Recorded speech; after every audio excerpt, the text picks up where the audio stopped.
இறையேசுவில் பிரியமானவர்களே, இத்திருப்பலியை நன்றி பலியாக ஒப்புக்கொடுக்கின்றவர்கள் ஜான் பால் ரஞ்சித் ஜான் குடும்பத்தினர், லூயிஸ் குடும்பத்தினர், கிளமண்ட் குடும்பத்தினர், கிருஷ்ணராஜ் குடும்பத்தினர். கிரகரி புதிய இல்லம் கட்டியதற்கு நன்றி பலியாக இத்திருப்பலியை ஒப்புக்கொடுக்கின்றார். கிளின்டன் இன்று தனது 31வது பிறந்த நாளை கொண்டாடுகின்றார். இறைவன் இவரை நிறைவாக ஆசிர்வதிக்க நல்ல எதிர்காலத்தை கொடுக்க இத்திருப்பலியிலே சிறப்பாக ஜெபிப்போம்.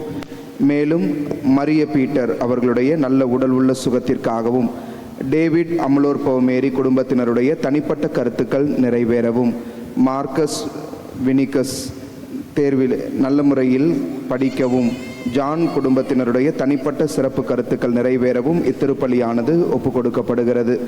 மரித்த மரியதாஸ், ஞானமேரி, காணிக்கை மேரி, வியாகுலசாமி, கித்தேரி அம்மாள், ரோஜா மணி, பாப்பு மேரி, மரிய பூரணம், தாமஸ் வெரோனிகா, அருள்சாமி, ரஞ்சிதா மேரி, கௌரி கிரேசி, ஆரோக்கியதாஸ், சகாயராஜ், ஆண்ட்ரூ, திருமதி சேவியர், திருமதி ஜக்கரியா மற்றும் உத்தரிக்கிற நிலையில் இருக்கிற ஆன்மாக்கள் இறைவனுடைய இரக்கத்தினால் நித்திய சமாதானத்தில் இளைப்பாற இத்திருப்பலியிலே நாம் சிறப்பாக ஜெபிப்போம். மாதத்தின் முதல் நாளிலே இறைவனுடைய பிரசன்னத்தை நாடி வந்திருக்கிறோம். இந்த மாதம் முழுவதும் இறைவன் நிறைவாய் ஆசிர்வதித்து நம்மை வழிநடத்த இத்திருப்பலியிலே சிறப்பாக ஜெபிப்போம். மூவொரு இறைவனின் திருப்பெயரால் இத்திருப்பலியை நாம் துவங்குவோம். தந்தை, மகன், தூய ஆவியாரின் பெயராலே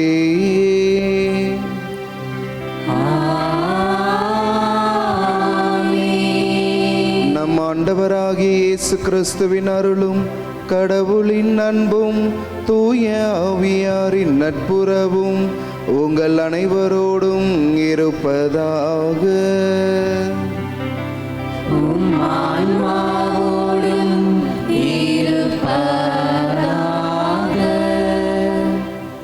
இயேசுவில் பிரியமானவர்களே, இன்றைக்கு தாயாம் திரு அவை இயேசுவின் விண்ணேற்ற பெருவிழாவை கொண்டாடுகின்றது. ஆகஸ்ட் 15 என்ன கொண்டாடுறோம்? மாதாவினுடைய விண்ணேற்பு பெருவிழா. அந்த விழாக்கு இதுக்கு ஏதாவது வித்தியாசம் இருக்கிறதா? இது விண்ணேற்ற பெருவிழா, அது விண்ணேற்பு பெருவிழா. விண்ணேற்றம் என்று சொன்னால் தானே விண்ணுலகிற்கு செல்வது. ஆகஸ்ட் 15 நாம் அன்னை மரியாவுக்கு கொண்டாடுவது விண்ணேற்பு. இன்னொருவர் அவரை ஏற்றுக்கொள்ளுகிறார். இயேசு தானே கடவுளிடமிருந்து இறங்கி வந்த அவர் மீண்டும் அந்த இடத்திற்கு ஏறி செல்லுகிற ஒரு நாளாக இருக்கிறது. ஏனெனில் நாம் ஒவ்வொரு முறையும் நம்பிக்கை அறிக்கை சொல்லுகிற பொழுதெல்லாம் அவர் விண்ணேற்றம் அடைந்து தந்தையின் வலப்பக்கத்தில் வீற்றிருக்கிறார் என்று ஒவ்வொரு முறை நம்பிக்கை அறிக்கை சொல்லுகிற பொழுதும் அறிக்கையிடுகின்றோம். இயேசு மீண்டும் அந்த முழு கடவுள் தன்மையிலே தந்தையாம் கடவுளின் வலது பக்கத்தில் அமர்ந்த ஒரு நாளாக இந்த நாள் இருக்கிறது. இந்த திருப்பலியிலே பங்கெடுக்க நாம் வந்திருக்கிற நாம் ஒவ்வொருவரும் இயேசு விண்ணேற்றம் அடைந்து தந்தையாம் கடவுளிடம் சென்றார் என்று சொன்னால் அவர் நமக்கு வாக்களித்து சென்றிருக்கிறார். நான் உங்களுக்கு விண்ணகத்தில் இடத்தை ஏற்பாடு செய்கிறேன் என்று நம் ஒவ்வொருவருக்கும் வாக்குறுதி கொடுத்திருக்கிறார். விண்ணகமே நம் தாய்நாடு என்று பவுலடியார் சொல்லுகிறார். ஆகவே அந்த விண்ணகத்திற்கு செல்ல தகுதியுள்ளவர்களாக நாம் நம்முடைய வாழ்க்கையை அமைத்து கொள்ள வேண்டும். இன்றைக்கு இறைவனுடைய பிரசன்னத்தை நாடாமல் இருந்த தருணங்களுக்காக, கடவுளுடைய அன்பிலிருந்து விலகி சென்ற தருணங்களுக்காக, விண்ணகம் நம் தாய்நாடு என்பதை உணராமல் இருந்த தருணங்களுக்காக மனம் வருந்தி இறைவனிடம் மன்னிப்பை வேண்டுவோம்.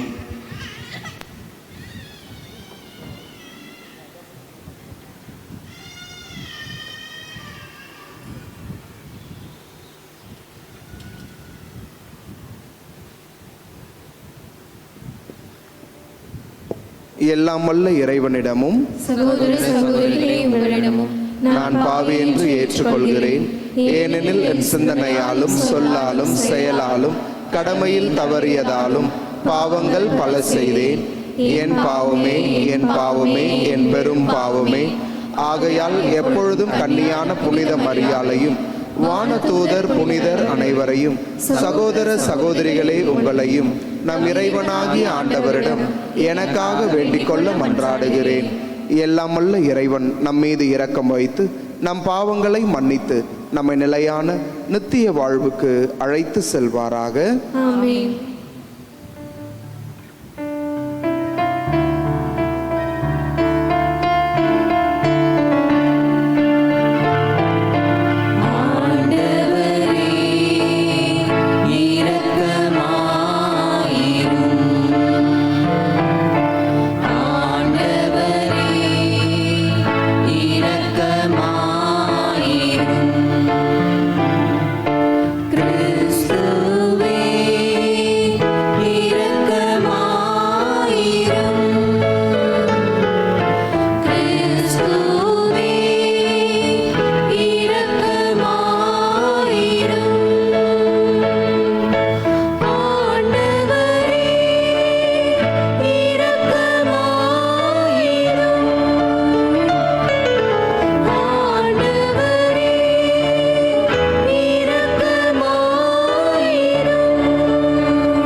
மன்றாடுவோமாக.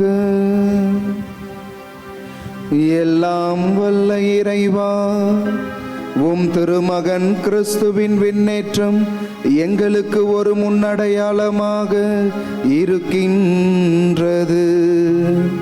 தலையாகிய அவர் பெற்ற மாட்சிக்கு அவரது உடலாகிய நாங்களும் அழைக்கப்பட்டுள்ளோம் என்னும் எதிர்நோக்கை எங்களுக்கு தருகின்றது.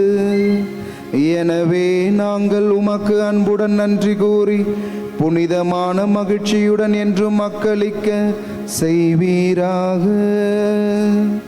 உம்மோடு தூயாவியாரின் ஒன்றிப்பில் இறைவனாய் என்றென்றும் வாழ்ந்து ஆட்சி செய்கின்ற அவர் வழியாகவே உம்மை மன்றாடுகின்றோம்.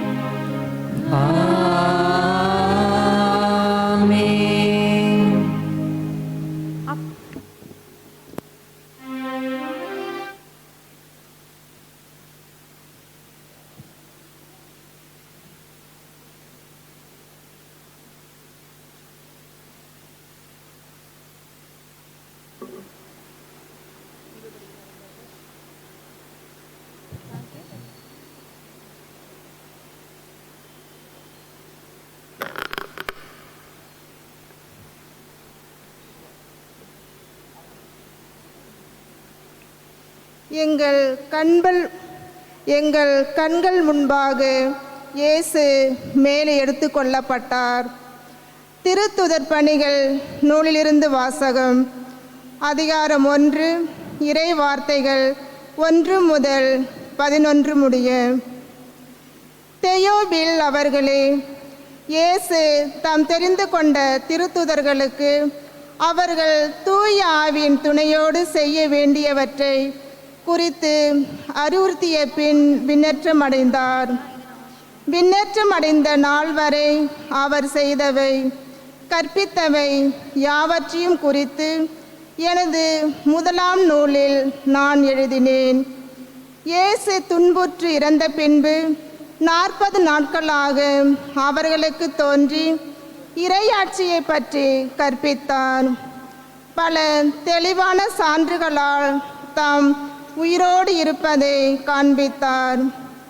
அவர்களோடு சேர்ந்து உண்ணும் போது அவர்களிடம், நீங்கள் எருசலேமை விட்டு நீங்க வேண்டாம், என்னிடமிருந்து கேட்டறிந்த தந்தையின் வாக்குறுதி நிறைவேற காத்திருங்கள்.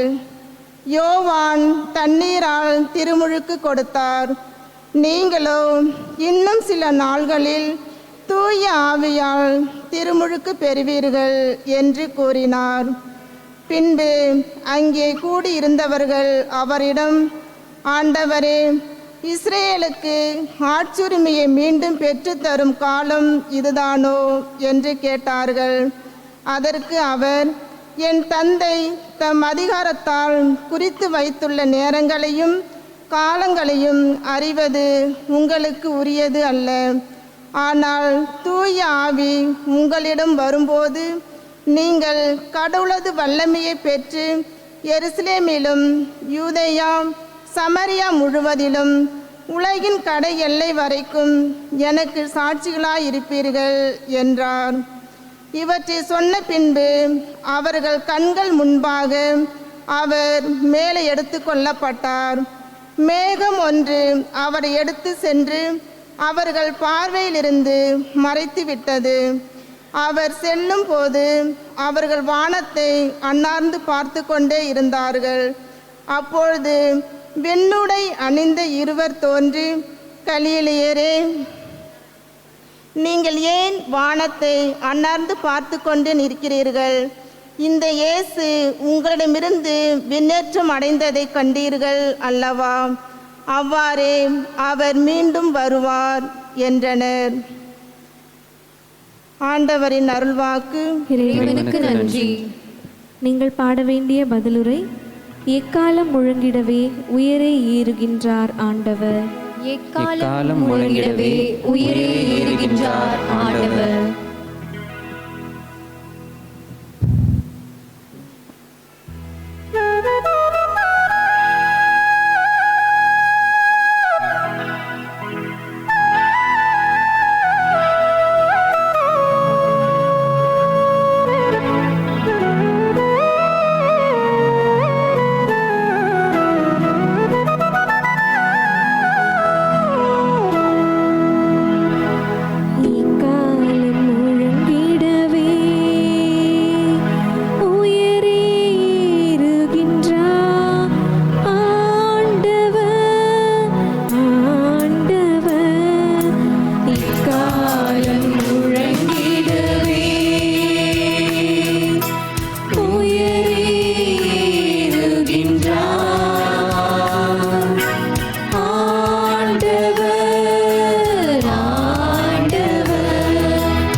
எக்காலம் முழங்கிடவே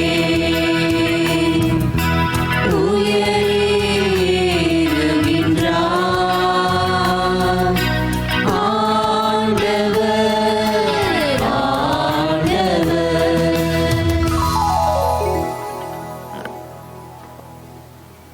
இரண்டாம் வாசகம். எபிரேயருக்கு எழுதப்பட்ட திருமுகத்திலிருந்து வாசகம்.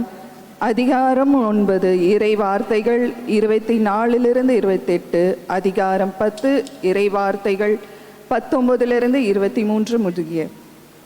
கிறிஸ்து மனிதரின் கையால் அமைக்கப்பட்டதும் உண்மையான தூயகத்திற்கு முன்னடையாளமாய் இருப்பதுமான இவ்வுலகு தூயகத்திற்குள் நுழையாமல் விண்ணுலகத்திற்குள்ளேயே நுழைந்திருக்கிறார். அங்கே இப்போது நம் சார்பாக கடவுளின் திருமுன் நிற்கிறார். தலைமை குரு விலங்குகளின் இரத்தத்துடன் ஆண்டுதோறும் தூயகத்திற்குள் செல்வார். அதற்கு மாறாக கிறிஸ்து தம்மையே ஒரே முறை பலியாக செல்வார். அதை மீண்டும் மீண்டும் செய்யவில்லை. அவ்வாறு செய்தார் இருப்பென்றால் உலகம் தோன்றிய காலந்தொட்டு அவர் மீண்டும் மீண்டும் துன்புற்றிருக்க வேண்டும். அதற்கு மாறாக உலகம் முடியும் காலமான இப்போது தம்மையே பலியாக கொடுத்து பாவங்களை போக்குவதற்காக ஒரே முறை உலகில் வெளிப்படுத்தப்பட்டார்.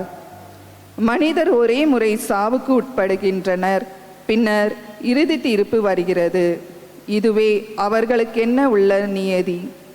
அவ்வாறே கிறிஸ்துவும் பலரின் பாவங்களை போக்கும் பொருட்டு ஒரே முறை தம்மை தாமே பலியாக கொடுத்தார். அவர் மீண்டும் ஒரு முறை தோன்றுவார். ஆனால் பாவத்தின் பொருட்டு அல்ல, தமக்காக காத்திருப்பவர்களுக்கு மீட்பு அருளும் பொருட்டே தோன்றுவார். சகோதர சகோதரிகளே, இயேசுவின் உடலை கோவிலின் திரைசீலைக்கு ஒப்பிடலாம். இத்திரைசீலை வழியாக திரு தூயகத்திற்குள் நுழைய நமக்கு துணி உண்டு. ஏனெனில் அவர் இரத்தம் சிந்தி நமக்கென்ன புதியதோர் வழியை திறந்து வைத்துள்ளார். இதுவே வாழ்வுக்கு அழைத்து செல்லும் வழி. மேலும் கடவுளுடைய இல்லத்தின் மீதும் அதிகாரம் பெற்ற பெரிய குரு ஒருவர் நமக்கு உண்டு.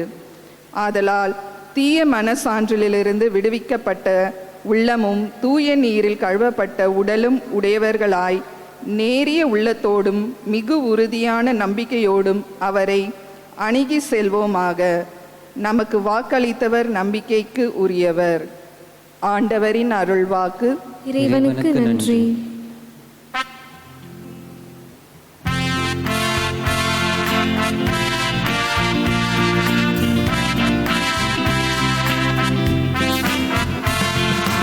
அல்லேலூயா அல்லேலூயா அல்லேலூயா அல்லேலூயா அல்லேலூயா அல்லேலூயா அல்லேலூயா அல்லேலூயா. நீங்கள் போய் எல்லா மக்களிடத்தாரையும் சீடராக்குங்கள். இதோ உலக முடிவு வரை எந்நாளும் நான் உங்களுடன் இருக்கிறேன் என்கிறார் ஆண்டவர்.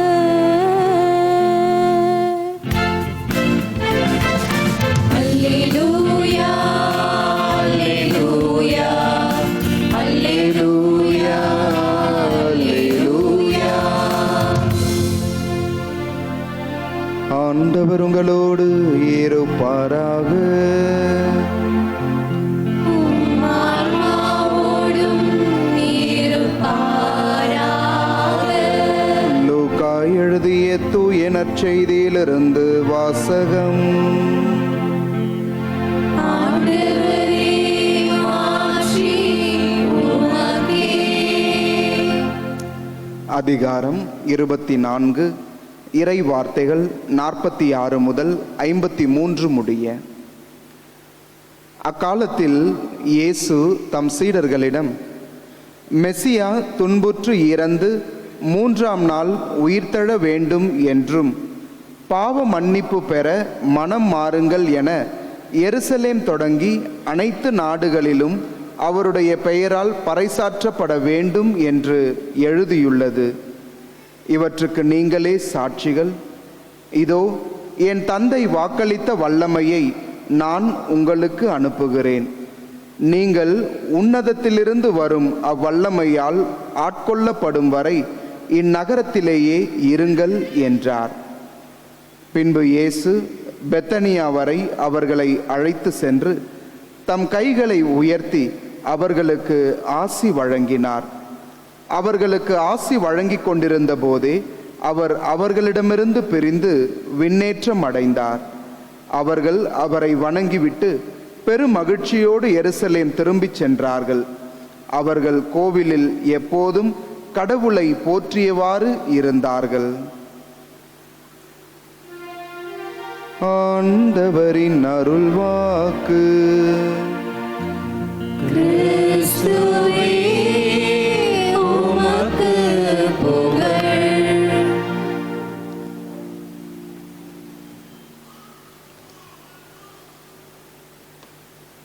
இயேசுவில் பிரியமானவர்களே, நல்லா இருக்கிறீங்களா? நல்லா இருக்கிறீங்களா? சத்தம் அதிகாரம் வரைக்கும் கேட்பேன். நல்லா இருக்கிறீங்களா? Very good. இந்த பின்னாடி நிற்கிறவங்க, இங்கே முன்னாடி நிறைய இடம் இருக்குது. அப்படி இல்லைன்னா இங்கே ஆல்டர் பின்னாடி இங்கே வந்து உட்காரலாம்.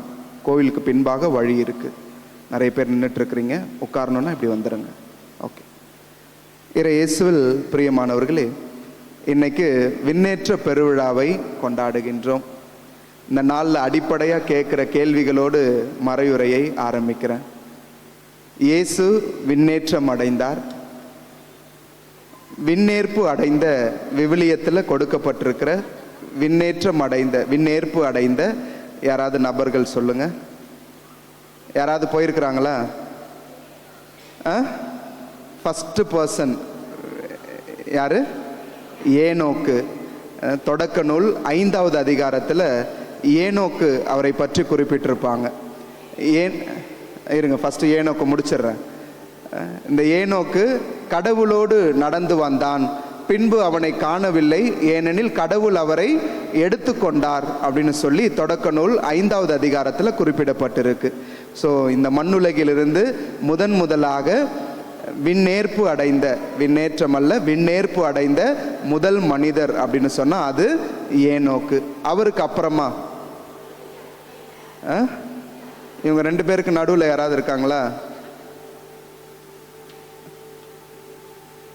இல்லை.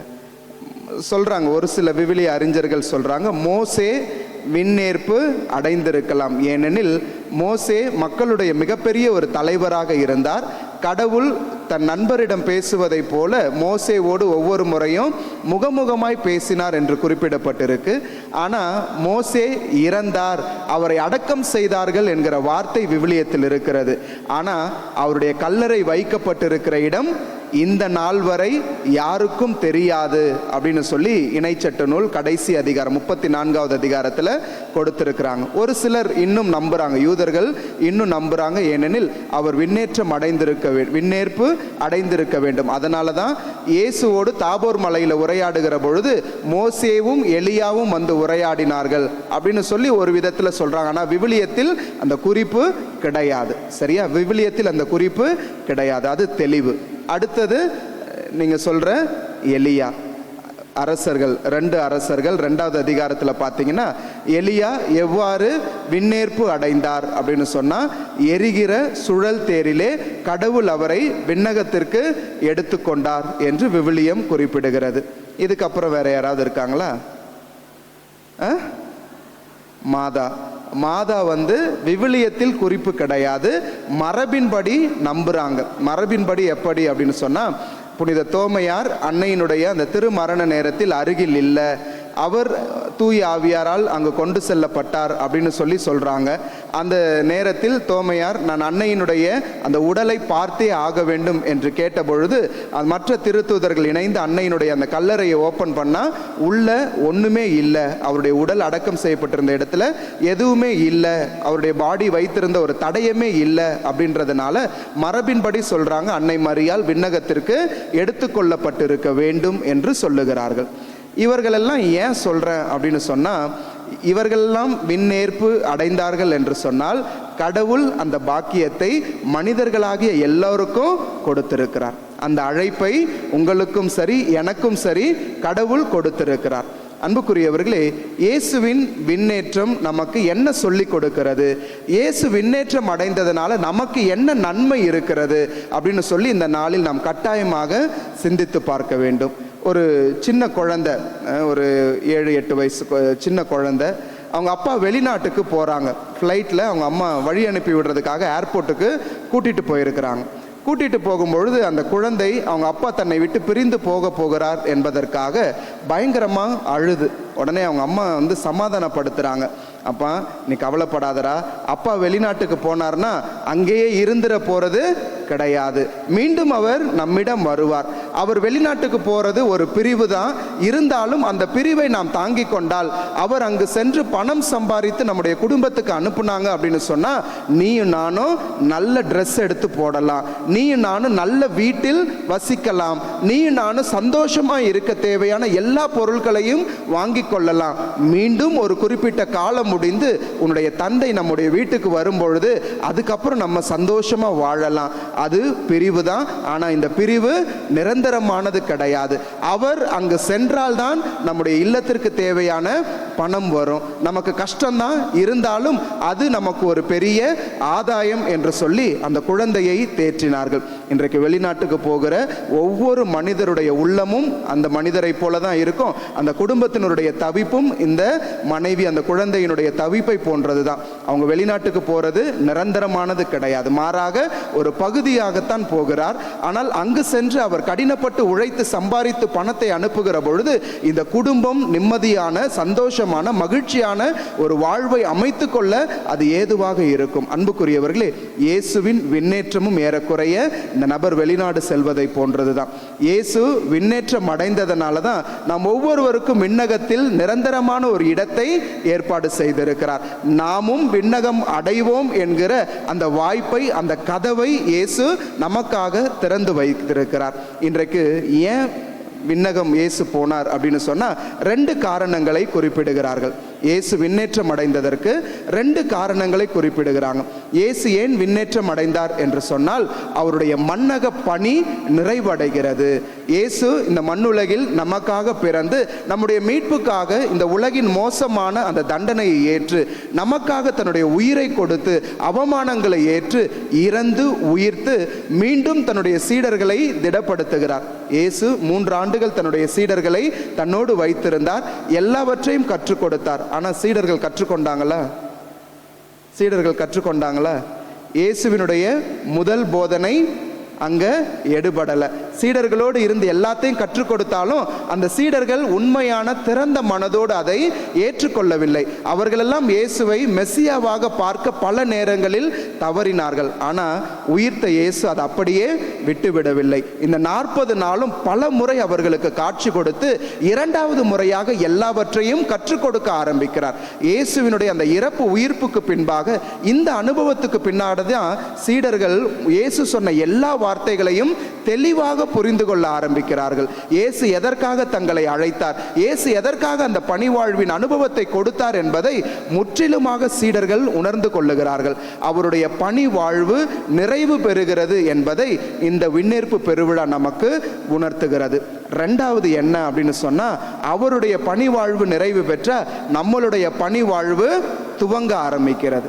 இயேசு தன்னுடைய சீடர்களுக்கு கொடுத்த கட்டளை அதுதானே. உலகெங்கும் சென்று என்ன சொல்றாரு? படைப்பிற்கெல்லாம் நற்செய்தியை பறைசாற்றுங்கள், தந்தை மகன் தூய ஆவியாரின் பெயரால் திருமுழுக்கு கொடுங்கள் என்று தன்னுடைய சீடர்களுக்கு பணி வாழ்வை ஆரம்பித்து வைக்கின்றார். அவருடைய பணி வாழ்வு முடியுது அப்படின்னு சொன்னா சீடர்களுடைய பணி வாழ்வு, கிறிஸ்தவர்களுடைய பணி வாழ்வு ஆரம்பிக்கிறது என்று அர்த்தம். இன்றைய முதல் வாசகத்தில் ரொம்ப அழகா கொடுத்திருப்பாங்க. கலிலேயர்கள் எல்லாம் இயேசு அந்த விண்ணேற்றம் அடைந்த அந்த காட்சியை பார்த்து அப்படியே மேலேயே பார்த்துட்டு இருப்பாங்க.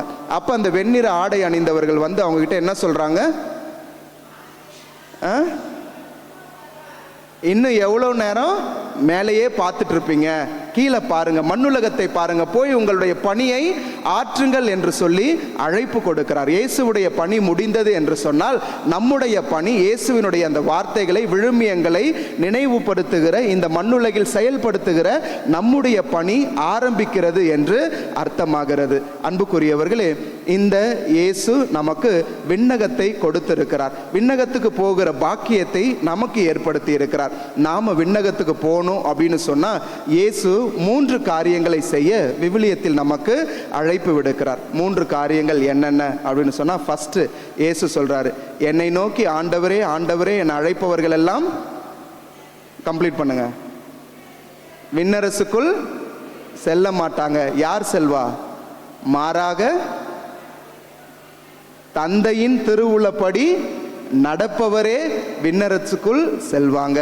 இயேசு ரொம்ப தெளிவாக சொல்றாரு. இன்னைக்கு நாம விண்ணகத்துக்கு போகணும் அப்படின்னு சொன்னா, நமக்கு விண்ணேற்பு இருக்க வேண்டும் என்று சொன்னால், இன்றைக்கு நாம் என்ன செய்யணும்? கடவுளை நோக்கி ஆண்டவரே ஆண்டவரே என அழைப்பவர்கள் எல்லாம் விண்ணரசுக்குள் போக மாட்டாங்க. மாறாக தந்தையின் திருவுளப்படி யார் செயல்படுகிறார்களோ, பேசுறவங்க இல்ல, யார் செயலில் அதை காண்பிக்கிறார்களோ அவர்கள்தான் விண்ணேற்றம் அடைவார்கள் என்பது இயேசு நமக்கு கொடுக்கிற மிகப்பெரிய முதல் உண்மையாக இருக்கிறது. இன்னைக்கு யோசிச்சு பார்ப்போம். கடவுளே கடவுளே அப்படின்னு சொல்லி ஜெபிப்பதில் நம்ம கரெக்டாக இருப்போம். கடவுளே என் குடும்பத்தில் அமைதி இருக்கணும், சமாதானம் இருக்கணும் அப்படின்னு சொல்லி ஜெபிப்பதில் நம்ம கரெக்டாக இருக்கணும். ஆனால் வீட்டுக்கு போன உடனே கணவன் செய்த ஒரு சின்ன தவறை ஏற்றுக்கொள்ள முடியல, மனைவி செய்கிற ஒரு சின்ன தவறை ஏற்றுக்கொள்ள முடியல, சத்தமாக பேசுகிறோம், கடின வார்த்தைகளை, தவறான வார்த்தைகளை பயன்படுத்துகிறோம் என்று சொன்னால் நம்ம ஜெபிச்சதும் வீட்டில் நம்ம செயல்படுறதும் வேறு வேறாக இருக்கிறது.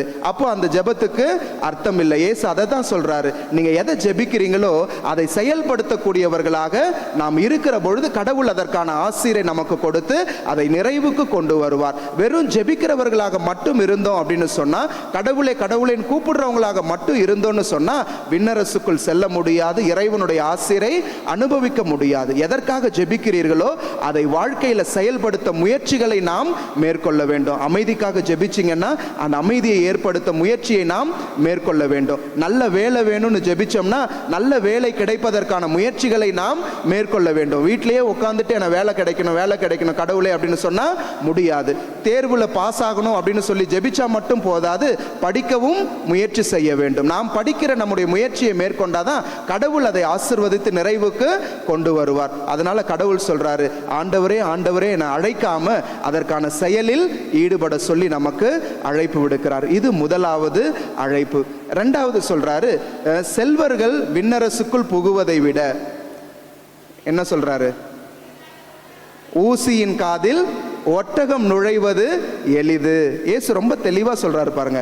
செல்வர்கள் இறையரசுக்குள் நுழைவதை விட ஊசியின் காதில் ஒட்டகம் நுழைவது ரொம்ப எளிது அப்படின்னு சொல்றாரு. அப்பனா ஃபாதர் என்ன ஃபாதர், செல்வர்கள் விண்ணரசுக்கு போக மாட்டாங்களா? இயேசு செல்வத்தை பற்றி குறிப்பிடவில்லை, அந்த செல்வந்தர் என்கிற மனநிலையை பற்றி குறிப்பிடுகின்றார். அடுத்தவர்களுக்கு உதவி செய்யாமல் எல்லாம் எனக்கு அப்படின்னு சொல்லி சுயநலத்தோடு வாழ்ந்தோம் அப்படின்னு சொன்னா, என் வீட்டு வாசல்ல இருக்கிற என்னை சுற்றி இருக்கிறவங்க எப்படி போனால் எனக்கு என்ன, நான் மட்டும் சந்தோஷமா இருந்தா போதும், என்னுடைய வாழ்க்கை மட்டும் உயர்ந்தா போதும், என்னுடைய குடும்பம் மட்டும் நல்லா இருந்தா போதும் அப்படின்னு சொல்லி சுயநல எண்ணத்தில் ஒருவன் வாழ்கிறான் என்று சொன்னால் அவன் விண்ணரசுக்குள் செல்ல முடியாது என்பதை இயேசு நமக்கு அறிவுறுத்துகிறார். செல்வந்தரும் அந்த ஏழை லாசரும் என்கிற அந்த உவமையில இயேசு இதைத்தான் நமக்கு விளக்க முயற்சி செய்கிறார். அவன் செல்வந்தனா இருந்ததுல தவறு இல்லை, மாறாக தன்னுடைய வீட்டு வாசலில் இருந்த லாசரை கண்டுகொள்ளாமல் இருந்ததுதான் தவறு என்று இயேசு குறிப்பிடுகிறார். இன்றைக்கு நாம் விண்ணரசுக்குள் செல்ல வேண்டும் என்று சொன்னால், செல்வம் எனக்கு எல்லாம் தரும், நான் வச்சிருக்கிற, நான் சேர்த்து வைத்திருக்கிற பணம், நான் கட்டி இருக்கிற வீடு, நான் சேமித்து வைத்திருக்கிற நகைகள் எனக்கு வாழ்வை கொடுத்துவிடும் என்று நாம் நினைத்தோம் என்று சொன்னால் அது ஒருபோதும் நமக்கு வாழ்வை கொடுக்காது என்பது இயேசு தருகிற மேலான செய்தியாக இருக்கிறது. அதனால தான் சொல்றாரு, செல்வத்தை பற்றி பிடித்து கொண்டீர்கள் என்று சொன்னால், இறைவனை விட்டுவிட்டு செல்வத்தை பற்றி கொண்டீர்கள் என்று என்று சொன்னால் செல்வர்கள் விண்ணரசில் புகுவதை விட ஊசியின் காதில் ஒட்டகம் நுழைவது எளிது என்று இயேசு சொல்லுகிறார். மூன்றாவதாக விண்ணரசுக்குள் போகணும் அப்படின்னு சொன்னா ஒரு சிறு பிள்ளையை அழைத்து இயேசு சொல்றாரு, இந்த சின்ன பிள்ளையை போல மனநிலையை வைத்திருக்கிறவங்க மட்டும்தான் விண்ணரசுக்குள் போவாங்க. சிறு பிள்ளைகளை போல தன்னை மாற்றிக்கொள்ளுகிறவர்கள், அவர்களுடைய மனநிலையில் இருக்கிறவங்க தான் விண்ணரசுக்குள் செல்ல தகுதியுடையவர்கள் என்று சொல்லுகிறார். ஒரு சின்ன குழந்தையின் மனநிலை என்ன அப்படின்னு சொன்னா, சின்ன குழந்தைகள் சண்டை போட்டாலும் அடுத்த நொடி சேர்ந்துருவாங்க. சண்டை எவ்வளோ பெரிய சண்டை போட்டிருந்தாலும் அப்பா அம்மா சண்டை போட்டிருப்பாங்க, பார்த்துருப்பாங்க. ஆனால் குழந்தைகள் அந்த குழந்தைகளோடு பேசக்கூடிய ஒரு மனநிலையில் இருப்பாங்க. எவ்வளவு பெரிய தவறும் குழந்தைகளுக்கு பெரிதாக தெரியாது. எல்லோரையும் ஏற்றுக்கொள்ளக்கூடிய மனநிலையில் குழந்தைகள் இருப்பாங்க. கள்ளம் கபடமில்லாத உள்ளத்தோடு குழந்தைகள் இருப்பாங்க. இந்த மனசில் வினைய வச்சுக்கிட்டு நான் உன்னை எப்படி பழி வாங்குறேன் பாரு அப்படின்ற உணர்வு குழந்தைகளுக்கு இருக்காது. அத்தகைய மனநிலையில் ஒரு குழந்தைகளுக்குரிய கள்ளம் கபடமற்ற மனநிலையில் வாழுகிறவர்கள், அனைவரையும் ஏற்றுக்கொண்டு வாழுகிறவர்கள், எந்த சூழலையும் இன்னொருவரை ஒதுக்காமல் வாழுகிறவர்கள் தான் விண்ணரசுக்குள் புக முடியும் என்று இயேசு மிக தெளிவாக சொல்லுகிறார். அன்புக்குரியவர்களே, இந்த மூணும் பார்த்தீங்கன்னா செயல்தான் நம்மை விண்ணரசுக்கு அழைத்து செல்லும் என்பது இயேசு தருகிற மேலான ஒரு உண்மையாக இருக்கிறது. அன்புக்குரியவர்களே, அமெரிக்காவில் சிகாகோ நகரில் இந்த விற்பனையாளர்களுடைய மிகப்பெரிய மாநாடு நடந்தது. சேல்ஸ் எக்ஸிக்யூட்டிவோட மாநாடு அமெரிக்காவில் சிகாகோ நகரில் நடந்தது. பலவாறு அந்த மாநாட்டில் விவாதித்தாங்க. எவ்வாறெல்லாம் என்னென்ன பிரச்சனைகள் எல்லாம் விற்பனைக்கு போகும்போது சந்திக்கிறாங்க, எப்படியெல்லாம் ஒரு பொருளை விளம்பரப்படுத்தி விற்க முடியும், பலவாறு அந்த கூட்டத்தில் யோசிக்கிறார்கள், சிந்திக்கிறார்கள். கூட்டம் முடிஞ்சதுக்கு அப்புறம் எல்லாரும் அவங்கவுங்க விடுமுறைக்காக அமெரிக்காவை சுற்றி பார்க்க வேண்டும் என்று ஆசைப்பட்டு எல்லோரும் ஒவ்வொருவரும் ஒவ்வொரு இடங்களுக்காக செல்லுகிறார்கள். 6 பேர் அடங்கிய குழுவினர் ஒரு ஃப்ளைட்டை பிடிக்கிறதுக்காக ரொம்ப வேகமாக தங்களுடைய அலுவலகத்திலிருந்து ஓடுறாங்க. போகும்பொழுது அந்த சிகாகோ விமான நிலையத்தில் கார் பார்க்கிங் பக்கத்தில் ரோட்டில் ஒரு கண்ணு தெரியாத ஒரு அம்மா கடை வைத்திருக்கிறார்கள். இவங்களுக்கு ஃப்ளைட்டு பிடிக்கிறதுக்கு அடுத்து ஒரு அரை மணி நேரம் தான் இருக்கிறது.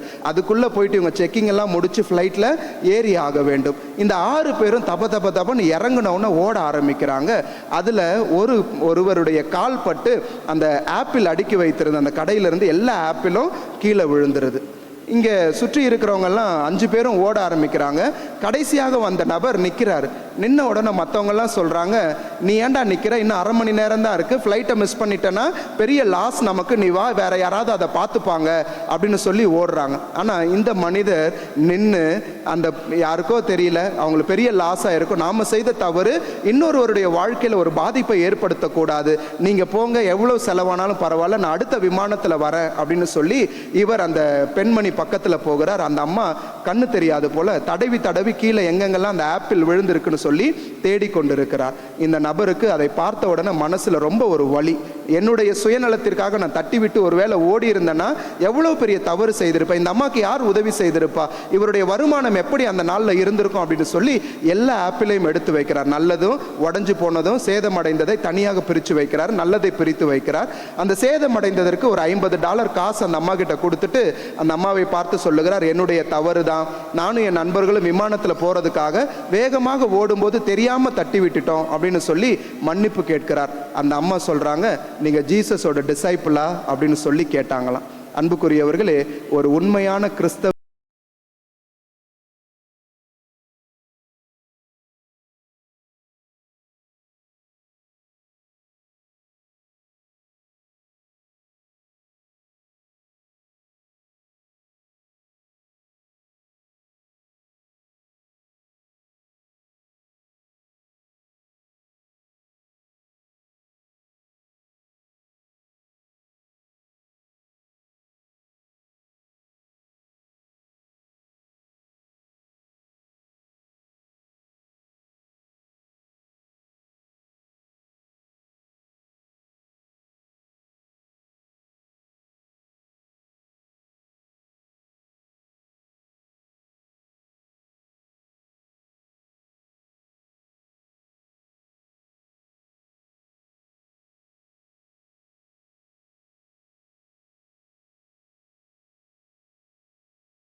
கேளுங்கள் உங்களுக்கு கொடுக்கப்படும், தேடுங்கள் நீங்கள் கண்டடைவீர்கள், தட்டுங்கள் உங்களுக்கு திறக்கப்படும் என்று மொழிந்த இயேசுவிடம் நம் நல்வாழ்விற்கு தேவையான எல்லா வரங்களையும் மன்றாட்டுக்களாக சமர்ப்பிப்போம்.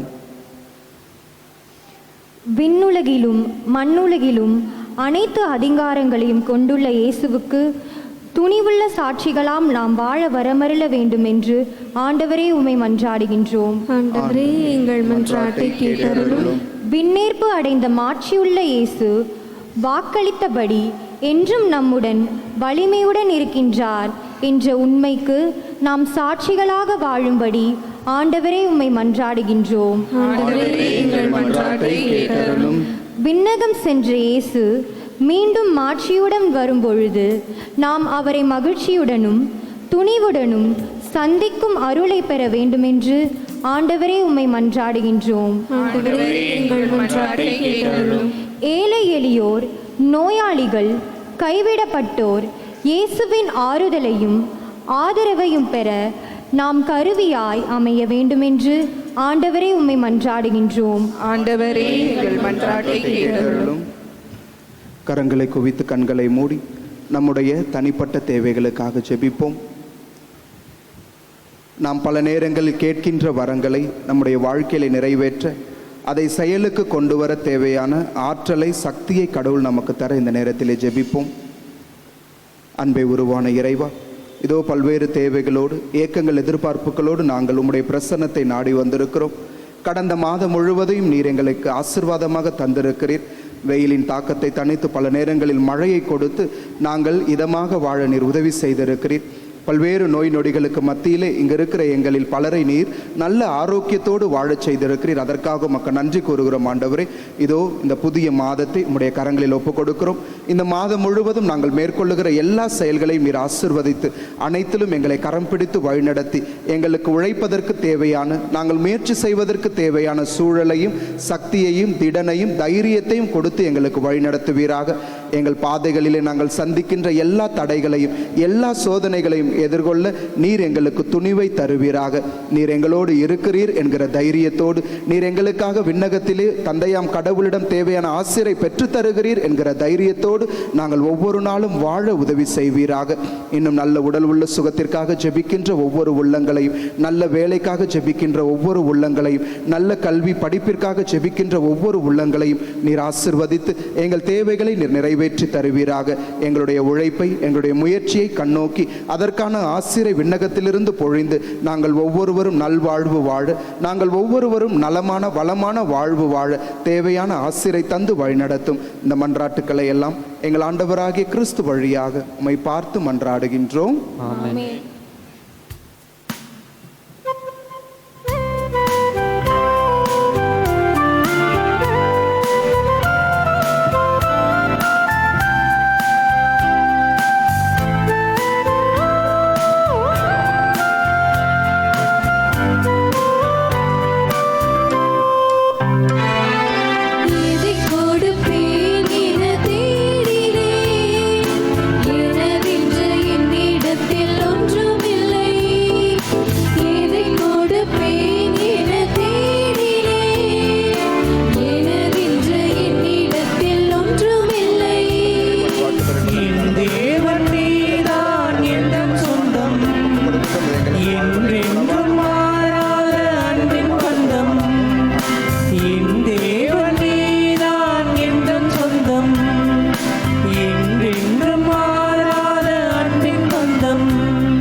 அன்புமிக்க சகோதர சகோதரிகளே, என்னுடையதும் உங்களுடையதுமான இப்பலி எல்லாம் வல்ல தந்தையாகிய இறைவனுக்கு ஏற்றதாகும்படி மன்றாடுவோம்.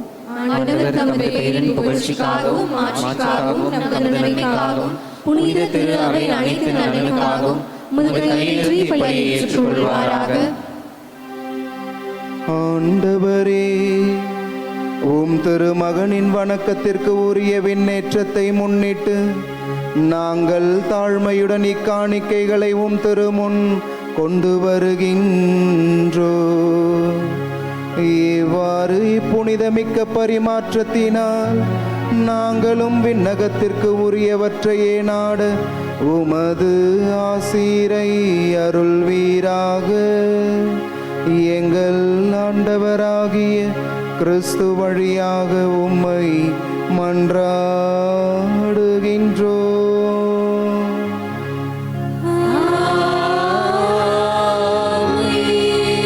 ஆண்டவர் உங்களோடு இருப்பாராக.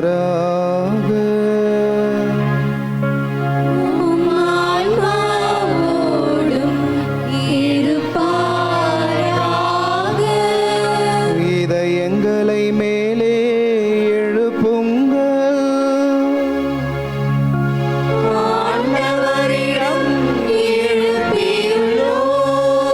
நம் இறைவனாகிய ஆண்டவருக்கு நன்றி கூறுவோம்.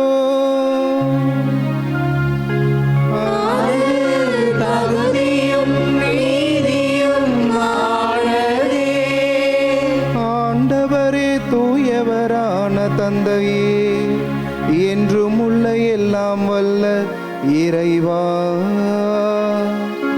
எங்கள் ஆண்டவராகிய கிறிஸ்து வழியாக என்னாலும் எவ்விடத்திலும் நாங்கள் உமக்கு நன்றி செலுத்துவது மெய்யாகவே தகுதியும் நீதியும் ஆகும். எங்கள் கடமையும் மீட்புக்குரிய செயலுமாகும். கிறிஸ்து உயிர் தெழுந்த பின் தம் சீடர் எல்லோருக்கும் வெளிப்படையாக தோன்றினார். தமது இறை இயல்பில் நாங்கள் பங்கு பெறும் பொருட்டு சீடர்களின் கண் முன்பாக விண்ணேற்றமானார். ஆகவே பாஸ்கா மகிழ்ச்சி பொங்க அனைத்துலகின் மாந்தர் அனைவரும் அக்களிக்கின்றனர். அவ்வாறே ஆற்றல் மிக்கோரும் அதிகாரம் கொண்ட தூதர்களும் உமது மாட்சியை புகழ்ந்து முடிவின்றி பாடுவதாவது.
ஆண்டவரே, நீர் மெய்யாகவே தூயவர், தூய்மை அனைத்திற்கும் ஊற்று. ஆகவே உம்முடைய ஆவியை பொழிந்து இக்காணிக்கைகளை தூய்மைப்படுத்த உம்மை வேண்டுகின்றோம். இவ்வாறு எங்கள் ஆண்டவர் இயேசு கிறிஸ்துவின் உடலும் இரத்தமுமாக எங்களுக்கு இவை மாறுவனவாக. அவர் பாடுபட உளம் கனிந்து தம்மை கையளித்த போது அப்பத்தை எடுத்து நன்றி செலுத்தி அதை பிட்டு தம் சீடர்களுக்கு அளித்து அவர் கூறியதாவது: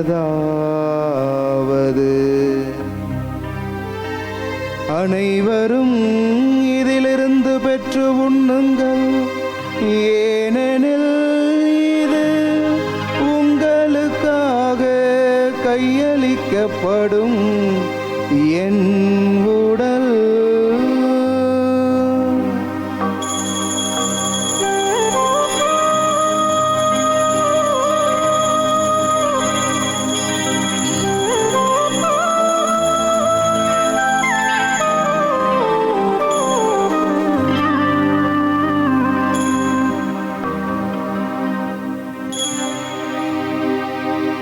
வண்ணமே இரவு விருந்தை அருந்திய பின் கிண்ணத்தையும் எடுத்து மீண்டும் உமக்கு நன்றி கூறி தம் சீடர்களுக்கு அளித்து அவர் கூறியதாவது: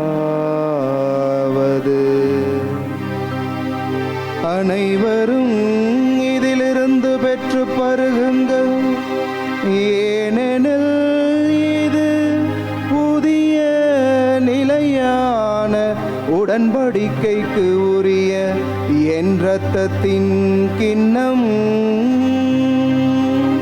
இது பாவ மன்னிப்புக்கென்று உங்களுக்காகவும் பலருக்காகவும் சிந்தப்படும்.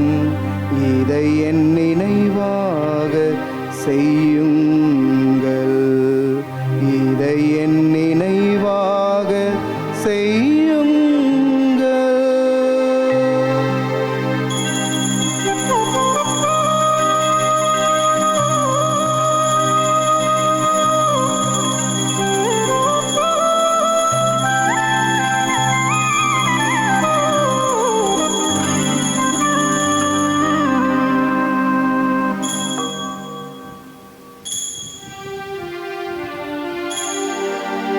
நம்பிக்கையின் மறை பொருள்.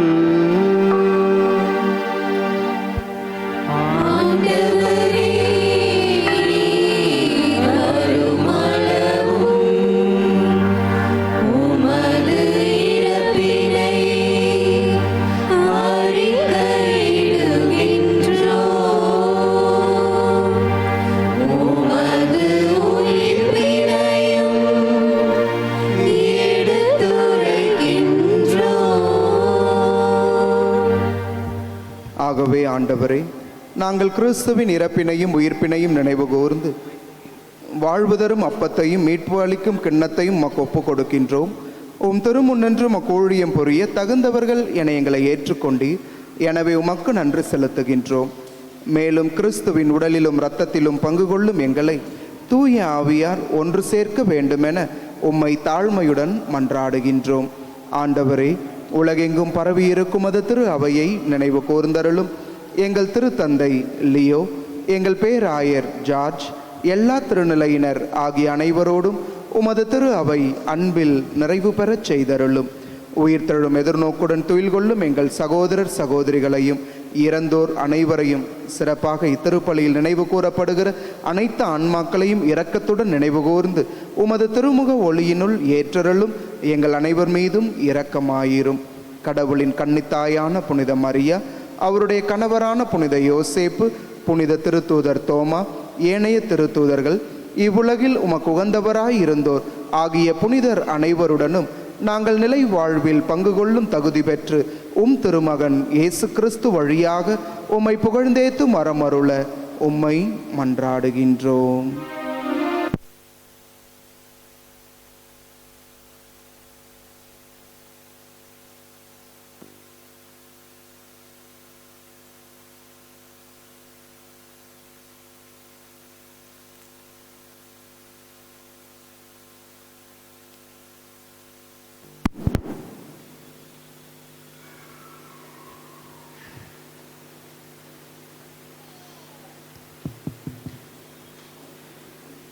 இவர் வழியாக இவரோடு இவரில் எல்லாம் வல்ல இறைவனாகிய தந்தையே, தூய ஆவியாரின் ஒன்றிப்பில் எல்லா புகழும் மாட்சியும் என்றென்றும் உமக்கு உரியது.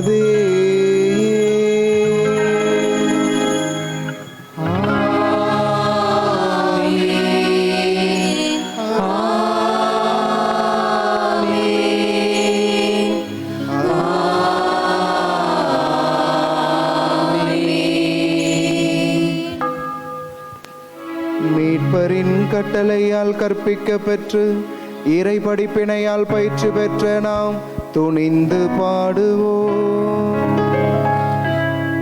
விண்ணுலகில் இருக்கிற எங்கள் தந்தை, உமது பெயர் தூயது என போற்ற பெறுக. உமது ஆட்சி வருக. உமது திருவுளம் விண்ணுலகில் நிறைவேறுவது போல மண்ணுலகிலும் நிறைவேறுக. எங்கள் அன்றாட உணவை இன்று எங்களுக்கு தாரும்.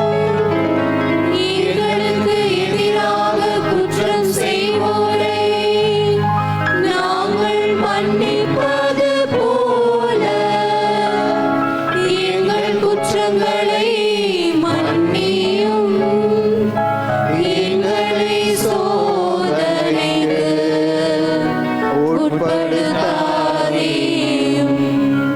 தீமையிலிருந்து எங்களை விடுவித்தருளும். ஆண்டவரே, தீமை அனைத்திலும் இருந்து எங்களை விடுவித்து எங்கள் வாழ்நாளில் அமைதியை கனிவுடன் அருள உம்மை மன்றாடுகின்றோம். உமது இரக்கத்தின் உதவியால் நாங்கள் பாவத்திலிருந்து எப்போதும் விடுதலை பெற்று யாதொரு கலக்கமுமின்றி நலமாயிருப்போமாக. நாங்கள் எதிர்நோக்கி இருக்கும் பேரின்பத்திற்காகவும் எம் மீட்பராகிய இயேசு கிறிஸ்துவின் வருகைக்காகவும் காத்திருக்கின்றோம். ஏனெனில் ஆட்சியும் வல்லமையும் மாட்சியும் என்றென்றும் உமதே. ஆண்டவரே இயேசு கிறிஸ்துவே, அமைதியை உங்களுக்கு விட்டு செல்லுகிறேன், என் அமைதியை உங்களுக்கு அளிக்கிறேன் என்று உமது திருத்தூதர்களுக்கு மொழிந்தீரே. எங்கள் பாவங்கள் குற்றங்கள் குறைகளை பாராமல் உமது திரு அவையின் நம்பிக்கையை கண்ணோக்கி உமது திருவுளத்திற்கு ஏற்ப இங்கு கூடியிருக்கும் எங்கள் அனைவருக்கும் அமைதியையும் ஒற்றுமையையும் மகிழ்ச்சியையும் அளித்தருள்வீராக. என்றென்றும் வாழ்ந்து ஆட்சி செய்கின்றவர் நீரே. ஆமென். ஆண்டவருடைய அமைதி உங்களோடு என்றும் இருப்பதாக. உம் ஆன்மாவோடும் இருப்பதாக. இறைவன் நமக்கு தருகிற நிறைவான அமைதியை நம் அருகில் இருப்போரோடு பகிர்ந்து கொள்வோம். உலகின் பாவங்களை போக்கும் இறைவனின் செம்மறியே, எங்கள் மேல் இரக்கமாயிரும். உலகின் பாவங்களை போக்கும் இறைவனின் செம்மறியே, எங்கள் மேல் இரக்கமாயிரும். உலகின் பாவங்களை போக்கும் இறைவனின் செம்மறியே, எங்களுக்கு அமைதியை அளித்தருளும்.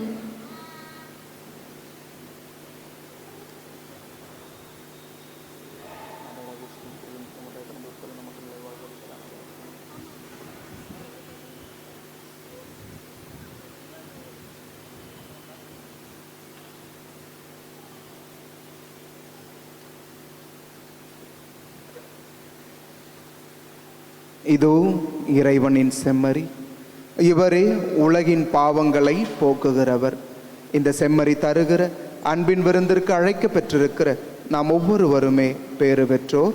ஆண்டவரே, நீர் என்னிடத்தில் எழுந்தருள நான் தகுதியற்றவள். ஆனால் ஒரு வார்த்தை மட்டும் சொல்லி அருளும், எனது ஆன்மா நலமடையும்.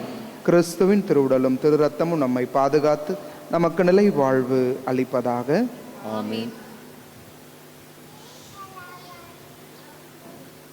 அன்பிற்கினியவரே, இது நற்கருணை வழங்கும் நேரம்.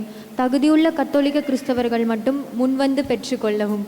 மற்ற மத சபைகளை சார்ந்த சகோதர சகோதரிகள் இருக்கும் இடத்திலேயே அமர்ந்து இறைவனை வேண்டுங்கள். நன்றி.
அறிவிப்புகள். இன்று ஆண்டவரின் விண்ணேற்ற பெருவிழாவை கொண்டாடுகிறோம். இன்று காலை 8:30 மணி திருப்பலியை சிறப்பித்த திருத்தல இளையோர் குழுவினருக்கு நம்முடைய பாராட்டுக்கள். மேலும் எதிர்வரும் ஞாயிறு பெந்தகோஸ்து ஞாயிறாக கொண்டாடுகிறோம்.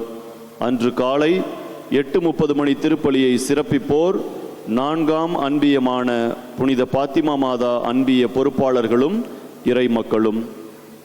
எதிர்வரும் ஞாயிறு அன்று மாலை 5:30 மணிக்கு நமது உயர் மறை மாவட்டத்தின் குருத்துவ அருட்பொழிவு திருப்பலி நமது பேராலயத்தில் நடைபெறும். 5 திருத்தொண்டர்கள் குருக்களாக அருட்பொழிவு செய்யப்பட உள்ளார்கள். வழக்கமாக நடைபெறும் மாலை 5:30 மணி ஆங்கில திருப்பலியும் மாலை 6 மணி தமிழ் திருப்பலியும் அன்று நடைபெறாது. ஜூன் 3ஆம் நாள் புனித தோமையாரின் வணக்க நாள். அன்று மாலை 5:40 மணிக்கு புனித தோமையார் அற்புத தூண் அருகில் ஜெபமாலையும் தொடர்ந்து பேராலயத்தில் திருப்பலியும் தேர்பவனி மற்றும் நற்கருணை ஆராதனை நடைபெறும். அன்றைய திருவழிபாட்டை சிறப்பிப்போர் புனித குழந்தை தெரசால் வட்ட இறை மக்களும் பொறுப்பாளர்களும். ஜூன் 3ஆம் நாள் முதல் செவ்வாய்க்கிழமை அந்தோணியார்புரத்தில் மாலை 7 மணிக்கு திருப்பலி நடைபெறும். ஜூன் 4ஆம் நாள் முதல் புதன்கிழமை ஜோசப் காலனியில் மாலை 7 மணிக்கு திருப்பலி நடைபெறும். ஜூன் 7ஆம் நாள் முதல் சனிக்கிழமை இருதயபுரத்தில் மாலை 7 மணிக்கு திருப்பலி நடைபெறும். மே மாதம் மாதாவின் வணக்க மாதம் திருவழிபாட்டு நிகழ்வுகள் நன்றாக நடைபெற உதவிய பங்கு பேரவை உறுப்பினர்கள், அன்பிய பொறுப்பாளர்கள் மற்றும் இறைமக்கள் அனைவருக்கும் பங்கு தந்தையின் சார்பாக நன்றியை தெரிவித்துக் கொள்கிறோம். இன்று மாதத்தின் முதல் ஞாயிறு என்பதால் வின்சென்ட் பவுல் குழுவினர் உங்களின் மேலான உதவிக்காக ஆலயத்தின் வாயிலில் காத்திருக்கிறார்கள். உங்களின் காணிக்கைகளை தாராள உள்ளத்துடன் செய்ய அன்புடன் கேட்டுக்கொள்கிறோம். இந்த வார புனிதர் 5/6/2025 வியாழக்கிழமை புனித போனிபாஸ் ஆயர் மற்றும் மறை சாட்சி நினைவு. இறுதி ஜெபத்திற்காக அனைவரும் எழுந்து நிற்போம். அன்பார்ந்தவர்களே, அறிவிப்பில் சொன்னது போல அடுத்த வாரம் ஞாயிறு இந்த மாலை திருப்பலி நம்முடைய பேராலயத்தில் நடைபெறாது. சரியா? அடுத்த வாரம் இந்த 6 மணி திருப்பலி நடைபெறாது. மாறாக 5:30 மணிக்கு நம்முடைய வெளியில வளாகத்தில் குருத்துவ அருட்பொழிவு திருப்பலி நம்முடைய பேராயரால் நிகழ்த்தப்படும். ஆகவே ஒருவேளை இந்த திருப்பலிக்கு வரணும்னு ஆசைப்பட்டீங்கன்னா 5:30 மணிக்கெல்லாம் அந்த குருத்துவ அருட்பொழிவு திருப்பலியில் வந்து பங்கு பெறும்படியாக கேட்டுக்கொள்கின்றோம். அப்படி இல்லைன்னா காலை திருப்பலியில் வந்து பங்கு பெறும்படியாக உங்களை அன்போடு அழைக்கின்றோம்.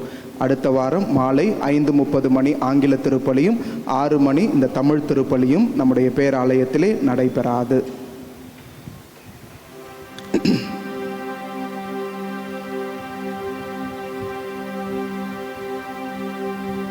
நன்றியோடு மன்றாடுவோமாக. என்றென்றும் உள்ள எல்லாம் வல்ல இறைவா, இவ்வுலகில் இருக்கும் நாங்கள் விண்ணக மறை நிகழ்வுகளை கொண்டாட அருளுகின்றீ. எங்கள் இயல்பு உம்மோடு இணைக்கப்பட்டுள்ள இடத்திற்கே எமது கிறிஸ்தவ பற்றன்பு எம்மை இட்டு செல்ல அருள்வீராக. எங்கள் ஆண்டவராகிய கிறிஸ்து வழியாக உம்மை மன்றாடுகின்றோம்.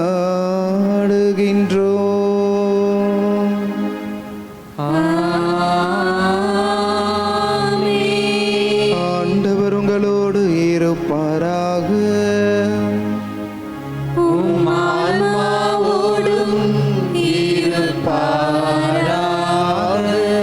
எல்லாம் வல்ல இறைவன் தந்தை, மகன், தூயாவியானவர் நம் ஒவ்வொருவரையும் நிறைவாய் ஆசீர்வதிப்பாராக.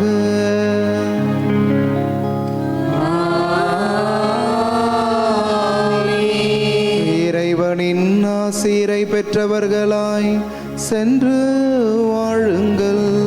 திருப்பலி நிறைவேறிற்று.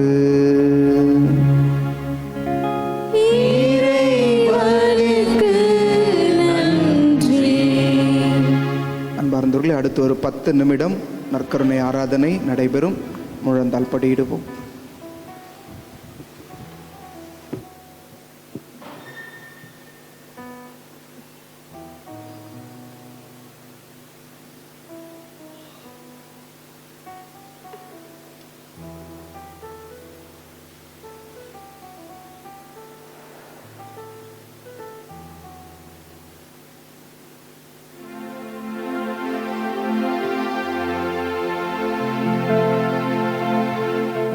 நித்திய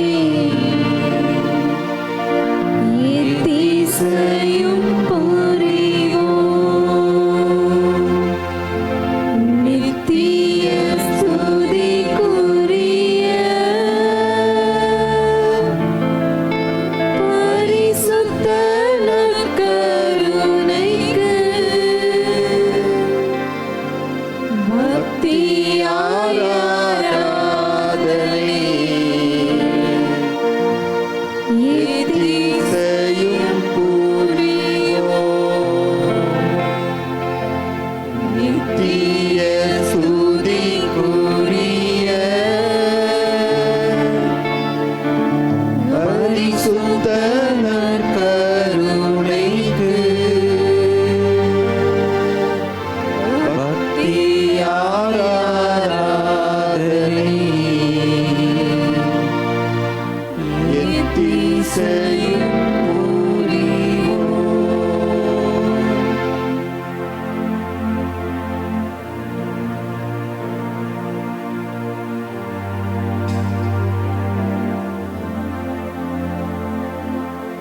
இறைவன் இயேசுவினுடைய பிரசன்னத்திலே நாம் முழந்தால் படியிட்டு கொண்டிருக்கின்றோம். நம் ஒவ்வொருவரையும் உற்று நோக்குபவராக இந்த இயேசு இருக்கின்றார். மனிதரோ முகத்தை பார்க்கின்றான், கடவுளோ அவனுடைய உள்ளத்தை பார்க்கிறார் என்று சொன்ன கடவுள் இந்த நேரத்திலே, இந்த நற்கருணையின் வடிவிலே நாம் ஒவ்வொருவருடைய உள்ளத்தை ஆய்ந்து அறிந்து கொண்டிருக்கிறார். மற்ற மனிதர்கள் எல்லாம் நம்முடைய வெளிப்புற தோற்றத்தை வைத்து, மற்ற மனிதர்கள் எல்லாம் நம்மிடம் இருக்கிற செல்வத்தை வைத்து, நம்மிடம் இருக்கிற பணம் பொருளை வைத்து நம்மை மதிப்பீடு செய்கிற வேளையிலே இந்த கடவுள் ஒருவர் மட்டும்தான் நம் ஒவ்வொருவருடைய உள்ளத்தை ஆய்ந்து பார்த்து, நம் ஒவ்வொருவருடைய ஆன்மாவை ஊடுருவி பார்த்து நம் ஒவ்வொருவரையும் அன்பு செய்கிறவராக இருக்கிறார். எத்துணை நபர்கள் நம்மை வெறுத்தாலும் நம்மை ஒருபோதும் வெறுக்காத, எத்தனை முறை நாம் இவரை விட்டு விலகி சென்றாலும் ஒருபோதும் நம்மை விட்டு பிரியாத கடவுள் இந்த இயேசு ஒருவரே. அன்பார்ந்தவர்களே, இயேசு விண்ணேற்றம் அடைந்ததோடு அவர் நம்மை விட்டு பிரிந்து செல்லவில்லை. மாறாக ஒவ்வொரு நாளும் நம்மை பார்க்க, ஒவ்வொரு நாளும் நம்முடைய இன்ப துன்பங்களில் பங்கெடுக்க, ஒவ்வொரு நாளும் நமக்கு தேவையான ஆசீரை கொடுக்க இந்த நற்கருணை வடிவிலே நம்மிடையே எழுந்தருளி இருக்கிறார். எவ்வாறு இயேசு 2000 ஆண்டுகளுக்கு முன்பாக அந்த எருசலேம் பகுதிகளிலே, கலிலேய வீதிகளிலே நடந்து சென்றாரோ, இந்த இயேசுவினுடைய ஆடையின் ஓரத்தை தொட்டவர்களெல்லாம் சுகம் பெற்றார்களோ, யாரெல்லாம் இந்த இயேசுவை நம்பிக்கையோடு அணுகி வந்தார்களோ அவர்களெல்லாம் சுகத்தை பெற்றார்களோ, அதே உடலோடு, ஆன்மாவோடு, இரத்தத்தோடு, அதே வல்லமையோடு இன்றைக்கு நம் மத்தியில் இந்த இயேசு எழுந்தருளி இருக்கிறார். அடுத்த சில வினாடிகள், சில மணித்துளிகள் இந்த இயேசுவை நாம் உற்று நோக்க இருக்கிறோம். இந்த இயேசுவிடமிருந்து நாம் ஆசீர்வாதத்தை பெற்றுக்கொள்ள இருக்கிறோம். இந்த இயேசுவால் முடியாது என்று சொன்னால் இந்த உலகில் யாராலும் முடியாது. இந்த இயேசு நம்முடைய வாழ்க்கையில் ஒன்றை அனுமதிக்கவில்லை என்று சொன்னால் இந்த உலகில் வேறு யாராலும் அதை நமக்கு கொடுக்க முடியாது. இயேசுவால் எல்லாம் முடியும். அவர் எல்லோரையும் விட பெரியவராய் இருக்கிறார். கடவுளால் முடியாதது எதுவும் இல்லை என்று அன்னை மரியாளுக்கு வானதூதர் சொன்ன அந்த வார்த்தைகளை நாம் நினைவு கூறுவோம். கடவுளால் எல்லாம் இயலும். இந்த ஒரு மாதம் முழுவதையும் இறைவன் நமக்கு ஆசீர்வாதமாக மாற்றி கொடுக்க நாம் செபிக்கவிருக்கிறோம். இந்த மாதம் முழுவதும் நமக்கு நல்ல உடல் உள்ள சுகத்தை கடவுள் கொடுக்க நாம் செபிக்கவிருக்கிறோம். இந்த மாதம் முழுவதும் நாம் மேற்கொள்ளுகிற எல்லா செயல்களிலும் நம்முடைய கையின் பிரயாசைகள் ஆசீர்வதிக்கப்பட நாம் செபிக்கவிருக்கிறோம். இந்த இயேசுவை உற்று நோக்குவோம். அப்படியே இவரை உற்று நோக்கியவர்களாக நீங்கள் இருக்கிற இடத்துல அப்படியே உட்காருங்களேன். இந்த இயேசுவை உற்று நோக்கியவர்களாக நாம் இருக்கிற இடத்துல அப்படியே உட்காருங்க. அன்பார்ந்தவர்களே, இறைவன் நம் மத்தியில் வருகிற பொழுது அப்படியே ஏதோ ஜீபும்பா போட்டு நம்முடைய வாழ்க்கையில் அற்புதங்களை செய்வது கிடையாது. ஏதோ நம்ம திரைப்படத்தில் பார்க்கிறதை போல, ஏதோ நம்ம பலர் சொல்ல அந்த புராண கதைகளில் கேட்பது போல ஏதோ இல்லாதவற்றிலிருந்து இருப்பதை கொண்டு வருவது நம் கடவுள் அல்ல. மாறாக நாம் எதை அவரிடம் ஒப்பு கொடுக்கிறோமோ, எதை நாம் அவரிடம் கொடுக்கிறோமோ, நாம் நல்லதை கொடுத்தோம்னா அதை பல மடங்கு ஆசிர்வதித்து, நாம் உழைப்பை கொடுக்கிறோம் என்று சொன்னால் அதை பல மடங்கு ஆசிர்வதித்து அதை நம்முடைய வாழ்க்கையில் பெருகச் செய்பவராகத்தான் இந்த கடவுள் இருக்கின்றார். நீங்கள் எல்லா நற்செய்தி நூல்களில் இயேசு செய்த எல்லா அற்புத அதிசயங்களை பாருங்களேன்.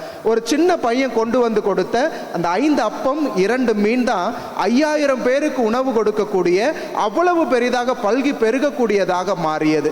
அந்த சின்ன பையன் கொடுத்தது வெகு சிறியது தான். ஆனால் அவனுடைய உள்ளத்தை ஆசிர்வதித்து கடவுள் அதை பெரியதாக மாற்றினார். எத்தனையோ நோயாளிகள் இயேசுவை அணுகி வந்த பொழுது இயேசு அவர்கள் மனதில் இருந்த அந்த நம்பிக்கையை தான் பார்த்தார். அவர்களுக்கு செய்ய போகிற புதுமை பெரிதா சின்னதா, ஒருவேளை இந்த புதுமையினால் இவன் பயன்பெற போகிறானா, அதையெல்லாம் இயேசு பார்க்கவில்லை. இந்த புதுமையை பெற்ற பின்பு இவன் என்னை பின்தொடர்வானா அல்லது என்னை விட்டு விலகி செல்வானா, இயேசு அப்படி ஒருபோதும் பார்க்கவில்லை. எல்லாரையுமே அவர் புதுமைகள் செய்கிறார் என்று சொன்னால் அந்த நொடியில அவர் மனதில் அந்த நம்பிக்கை இருக்கிறதா அப்படின்றது தான் இயேசு உற்று நோக்கிய ஒன்றாக இருக்கிறது. இயேசுவுக்கு நீங்கள் எதை கொடுக்குறீங்களோ அதை அவர் மாற்றி பல்மடங்கு பெருக செய்கிறார். அன்புக்குரியவர்களே, பல புனிதர்களுடைய வாழ்க்கை இதற்கு உதாரணமாக இருக்கிறது. பல நேரங்கள் அன்னை தெரேசாவினுடைய வாழ்க்கையில் நிறைய நிகழ்வுகளை நாம் கேள்விப்பட்டிருப்போம். எத்தனையோ முறை தன்னிடம் இருக்கிற பிள்ளைகளுக்கு உணவு கொடுக்க கூட முடியாத ஒரு சூழ்நிலையில் இருந்த பொழுது கடவுளை நம்பி ஜெபித்தார். கடவுளை நம்பி தன்னுடைய வேலையை ஒப்பு கொடுத்தார், தன்னுடைய பணியை ஒப்பு கொடுத்தார். எதிர்பாராத மனிதர்களுடைய உதவியினால, எத்தனையோ நல்ல மனிதர்களுடைய உதவியினால இறுதி நேரத்தில் உணவு கிடைத்த நிகழ்வை பல இடங்களில் அன்னை தெரேசா பதிவு செய்திருக்கிறார். இந்த கடவுள் இன்றைக்கு நாம் எதை கொடுக்கிறோமோ அதை பல மடங்கு நம்முடைய வாழ்க்கையில் திரும்ப கொடுக்க இருக்கின்றார். இன்னைக்கு நீங்க உங்களுடைய உழைப்பை கொடுக்கிறீர்களா?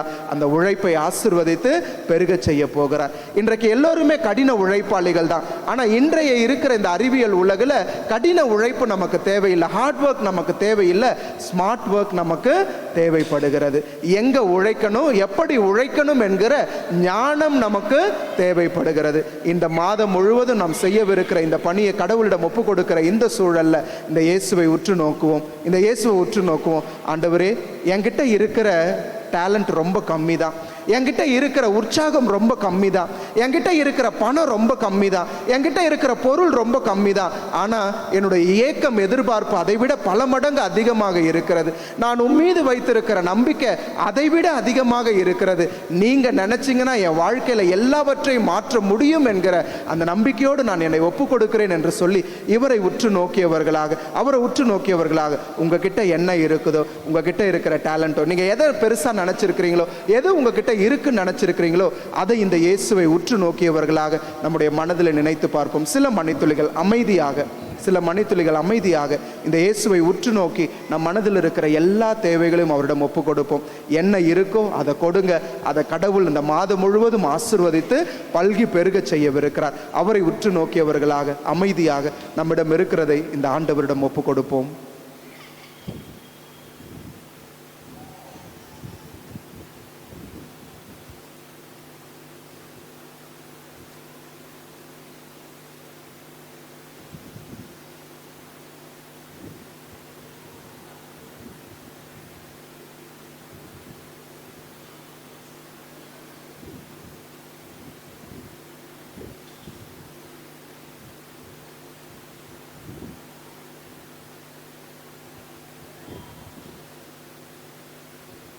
புனித அவிலா தெரேசம்மாள் கூறுகிறார், கடவுளுக்கு நம்முடைய உடலை தவிர வேறு உடல் இல்லை என்று சொல்லுகிறார். கடவுள் நமது கண்கள் வழியாகத்தான் இந்த உலகை பார்க்கின்றார். கடவுள் நமது உதடுகளை பயன்படுத்தி தான், நமது நாவை பயன்படுத்தி தான் இந்த உலகில் இருக்கிற மக்களோடு பேசுகிறார். கடவுள் நமது கரங்களை பயன்படுத்தி தான் இந்த உலகில் இருக்கிற எல்லா மக்களுக்கும் உதவி செய்கிறார். கடவுள் நமது கால்களை பயன்படுத்தி தான் இந்த உலகில் தேவையில் இருக்கிற எல்லா மக்களையும் அணுகி சென்று உதவி செய்கிறார் என்று அபிலா தெரேசம்மாள் கூறுகிறார். இன்றைக்கு நம்முடைய கண்களை, நம்முடைய கைகளை, நம்முடைய உதடுகளை, நம்முடைய கால்களை இந்த இயேசுவிடம் ஒப்பு கொடுத்தோம் என்று சொன்னால் அவர் எல்லாவற்றையும் விட பெரியவராக இருக்கிறார், எல்லாவற்றையும் செய்ய வல்லவராக இருக்கிறார்.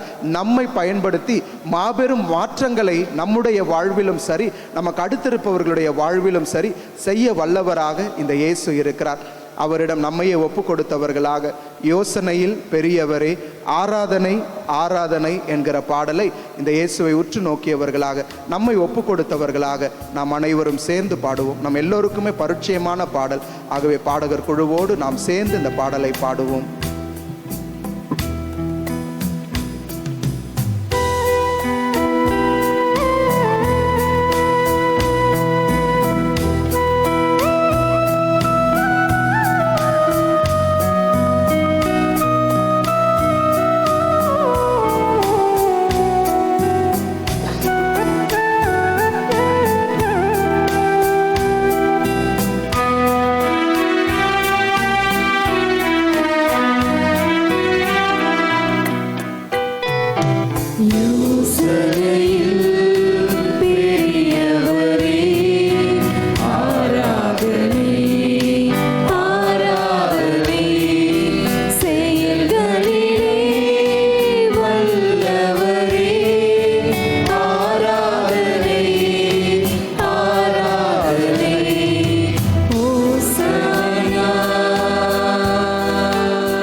திருப்பாடல் 121:4 இவ்வாறு சொல்லுகிறது: இஸ்ரவேலை காக்கிறவர் உறங்குவதுமில்லை, கண்ணயருவதுமில்லை என்று.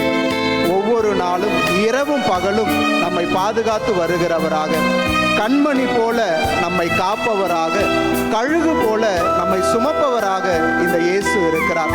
கண்மணி போல நம்மை காத்து, கழுகு போல நம்மை சுமந்து வழி நடத்துகிறவரிடம் நம்மையே ஒப்பு கொடுத்து இந்த பாடலை தொடர்ந்து பாடுவோம்.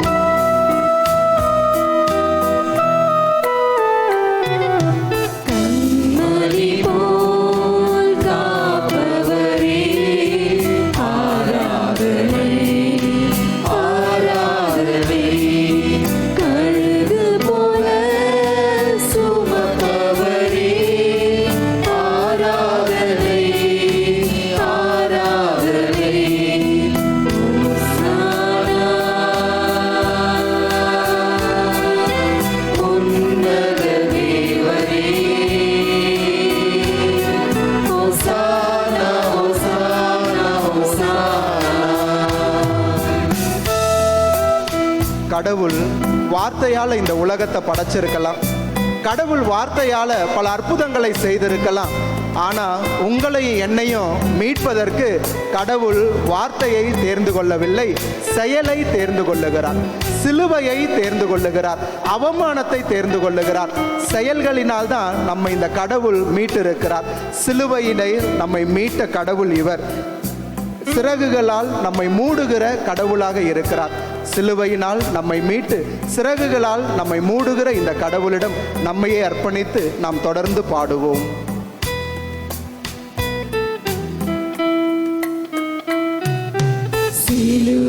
சிலுவையினால் மீட்டவரே ஆராதனை ஆராதனை, சிறகுகளால் மூடுபவரே ஆராதனை ஆராதனை, ஓசானா உன்னத தேவனே,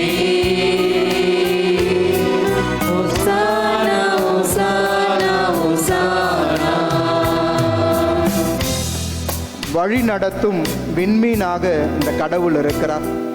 பாலை நிலத்திலே இஸ்ரேல் மக்கள் நடந்து வந்த பொழுது பகலிலே மேக தூணாக இருந்து அந்த பாலை நில வெப்பத்திலிருந்து அவர்களை பாதுகாத்தார். இரவிலே நெருப்பு தூணாக இருந்து பாலை நிலத்தில் இருந்த குளிரிலிருந்து அவர்களை பாதுகாத்தார். ஒவ்வொரு நொடி பொழுதும் அந்த மக்கள் இறைச்சி வேண்டும் என்று கேட்ட பொழுது வானத்திலிருந்து காடையை பொழியச் செய்தார். அந்த மக்கள் உணவு வேண்டும் என்று சொன்ன பொழுது மன்னாவை பொழியச் செய்தார். தாகமாய் இருக்கிறது என்று கடவுளிடம் முறையிட்ட பொழுது பாறையை பிளந்து தண்ணீரை கொடுத்தார். பாதை முடிந்து விட்டது என்று சொன்ன பொழுது செங்கடலை இரண்டாக பிளந்து புதிய வாழ்க்கையை, புதிய பாதையை அவர்களுக்கு கொடுத்தார். வழிநடத்தும் விண்மீனாக, ஒளி வீசும் விடிவெள்ளியாக இருந்து ஒவ்வொரு நொடி பொழுதும் நம்மை காக்கும் கடவுளிடம் நம்மை ஒப்பு கொடுத்து நாம் தொடர்ந்து ஜெபிப்போம். வழிநடத்தும்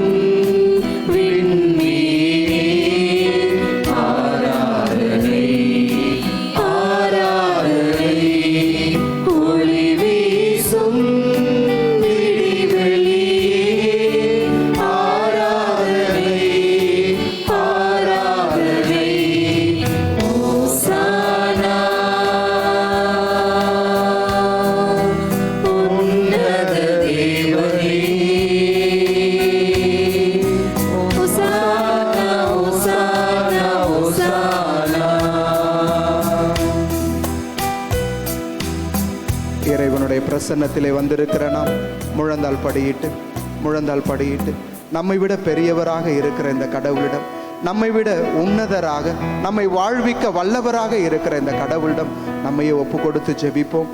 இந்த மாதம் ஆசீர்வாதத்தின் மாதமாக பல்வேறு மக்களுக்கு இந்த ஜூன் மாதம் என்று சொன்னாலே வாழ்க்கையின் புதிய தொடக்கமாக இருக்கிறது. குறிப்பாக நம்முடைய பிள்ளைகளுக்கு பள்ளியிலே புதிய கல்வி ஆண்டை துவங்குகிறார்கள். ஒரு படி வாழ்க்கையில் மேலே ஏறி நம்முடைய பிள்ளைகள் செல்லுகிறார்கள். புதிய கல்லூரியில் இடம் கிடைத்த பிள்ளைகள், தங்கள் விரும்பிய வகுப்பை தேர்ந்தெடுத்த பிள்ளைகள் இன்றைக்கு இந்த மாதத்திலே புதிய கல்லூரிக்கு செல்ல இருக்கிறார்கள். வாழ்வின் இன்னொரு படி உயர இருக்கிறார்கள். எத்தனையோ பிள்ளைகள் கல்லூரி படிப்பை முடித்தவர்கள் புதிய வேலைக்காக காத்திருக்கிறவர்கள் பல இன்டர்வியூஸ் அட்டென்ட் பண்ற ஒரு மாதமாக, புதிய வேலைக்கு செல்லுகிற ஒரு மாதமாக இந்த மாதம் இருக்கிறது.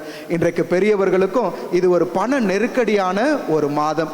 பிள்ளைகளுக்கு பள்ளியில் அவர்களுடைய ஃபீஸ் கட்ட வேண்டும், அவருடைய பள்ளி கட்டணத்தை கட்ட வேண்டும், கல்லூரியில் கட்டணத்தை கட்ட வேண்டும், பிள்ளைகளுக்கு தேவையானவற்றையெல்லாம் வாங்கி கொடுக்க வேண்டும். இன்றைக்கு பல குடும்பங்களில் இந்த ஜூன் மாதம் என்று சொன்னாலே நிதி நெருக்கடி அதிகமாக இருக்கிற ஒரு மாதமாக இருக்கிறது. நம்முடைய குடும்பத்தில் எதுவாக இருந்தாலும் நம்மோடு கடவுள் இருக்கிறார் என்பதை மட்டும் நாம் மறந்துவிடக்கூடாது. நம்முடைய கரங்களை விட நம்மை வழிநடத்துகிற இந்த கடவுளுடைய கரங்கள் பெரியது. நம்முடைய பார்வையை விட, நம்முடைய சிந்தனையை விட இந்த கடவுளுடைய கண்கள் பெரியது. கடவுளுடைய சிந்தனை நம்மை விட மிக பெரியதாக இருக்கிறது.